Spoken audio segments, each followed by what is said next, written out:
Hello दोस्तों, एक बार फिर से आपका टैलेंट स्टडी यूट्यूब चैनल में मैं दीपराज बहुत बहुत स्वागत करता हूं। दोस्तों, आज हम लोग करंट अफेयर के बारे में पढ़ेंगे और डेली मैं आप लोगों को करंट अफेयर की एक वीडियो बना के दूंगा। और हम लोग करंट अफेयर जो पढ़ेंगे उसको हम लोग वन लाइनर तरीके से पढ़ेंगे। तो आपकी स्क्रीन पे सबसे पहले है कि हाल ही में CSIR ने किसके साथ मिलकर हाइड्रोजन ईंधन सेल से देश की पहली प्रोटोटाइप कार चलाने का सफल परीक्षण किया है। तो ये सफल परीक्षण किसके सहायता से किया गया है? KPIT टेक्नोलॉजी के द्वारा ये सफल परीक्षण किया गया है। अब देखिए, जो हाइड्रोजन ईंधन सेल है ये क्यों लाया जा रहा है? ये इसलिए लाया जा रहा है क्योंकि देश में पॉल्यूशन बहुत तेज़ी से बढ़ रहा है और पॉल्यूशन को रोकने के लिए ये बहुत पॉल्यूशन को नगण्य के बराबर ये पॉल्यूशन को कर देगा।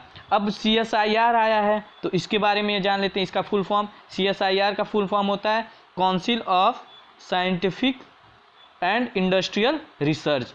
Council of scientific and industrial research. ठीक, अगले क्वेश्चन की ओर चलते हैं। आपकी स्क्रीन पे दूसरा क्वेश्चन है। दूसरा क्वेश्चन ये है कि 2020 शास्त्रा रामानुजन पुरस्कार सम्मानित किया गया है। अब देखिए, 2020 का शास्त्रा रामानुजन पुरस्कार से सम्मानित किसको किया गया है? साईं अवेरा को इस पुरस्कार से सम्मानित किया गया है। अब देखिए, शास्त्रा रामानुजन पुरस्कार है, इसका फाउंडेशन कब हुआ था? इसका फाउंडेशन हुआ था, किसके द्वारा हुआ था? इसका foundation Shanmugam art science technology and research academy शास्त्रा लोकेटेड नियर, कहाँ पे है ये? कमुबाकोनम में है। कहाँ पे है? कमुबाकोनम में है। अब देखिए, रामानुजन के बारे में, रामानुजन सर के बारे में आया हुआ है तो इनके बारे में हम लोग थोड़ा सा जान जाते हैं कि ये आखिर है कौन। ठीक, तो देखिए आपकी स्क्रीन पे श्रीनिवासा रामानुजन जी का फोटो है। ये देखिए, जो श्रीनिवासा रामानुजन जी थे ये बहुत ही मैथ के बहुत बड़े गणितज्ञ थे। इनका जन्म कहाँ पे हुआ था? ई रोड पे। कब? 22 दिसंबर 1887। देखिए, ये याद करना जरूरी है क्योंकि 22 दिसंबर कभी कभी डेट भी पूछ लेता है। अब मृत्यु हुई थी 26 अप्रैल 1920 में। इनके पत्नी का नाम जानकी था और इन्होंने शिक्षा कहाँ से ग्रहण की थी? ट्रिनिटी कॉलेज और कैम्ब्रिज से की थी इन्होंने शिक्षा। ठीक, अगले क्वेश्चन की ओर चलते हैं।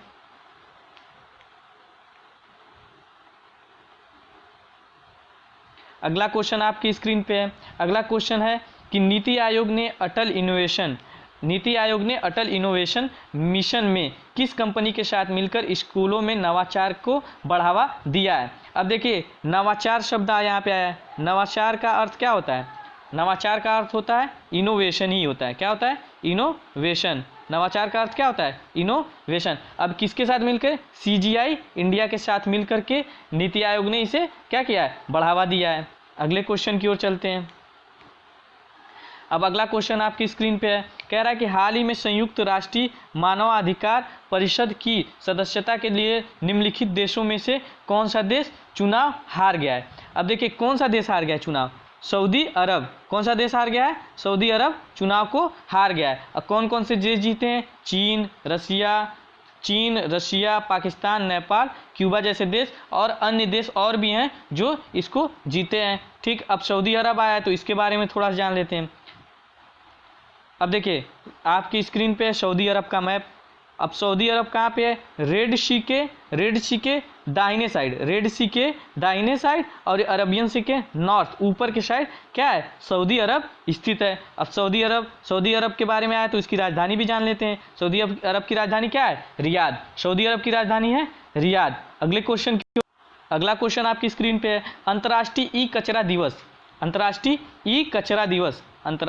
कचरा दिवस 2020 के समारोह में किस ओर को विशेष ध्यान होगा? तो किस ओर को होगा? इलेक्ट्रॉनिक उपकरण की ओर। किसकी ओर होगा? इलेक्ट्रॉनिक उपकरण की ओर। अब देखिए, ई कचरा है तो भाई ई कचरा है तो ई का संबंध किससे होगा? इलेक्ट्रॉनिक। ई कचरा का संबंध किससे होगा? इलेक्ट्रॉनिक उपकरण की ही ओर होगा। यहाँ से याद कर लेंगे। अब देखिए, ई कचरा के बारे में आ गया है तो इसके बारे में हम लोग थोड़ा जान लेते हैं। ठीक, अब देखिए, भारत, अमेरिका और चीन मिलकर अमेरिका, भारत, अमेरिका और चीन मिलकर के दुनिया भर में, देखिए यहाँ पे घर नहीं होगा, दुनिया भर होगा यहाँ पे,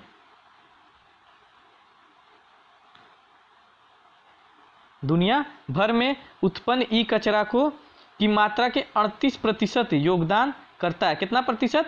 38% योगदान करता है। अगले क्वेश्चन की ओर चलते हैं।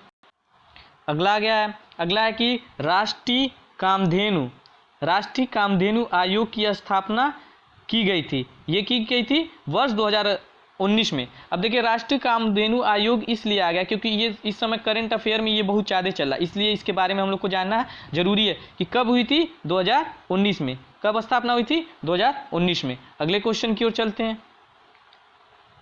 अब कह रहा है हाल ही में अमोमली रहमान को किस देश का राष्ट्रपति बनाया गया है? तो किस देश का राष्ट्रपति बनाया गया है? तजाकिस्तान। किसका? तजाकिस्तान। और ये 1992 से राष्ट्रपति, बताइए कितने दिनों से? 1992 से ये राष्ट्रपति पद पर क्या है? स्थित हैं। ठीक, अब इनके बारे में हम थोड़ा जान जाते हैं कि ये रहे भैया, कौन है ये? अमोमली क्या है?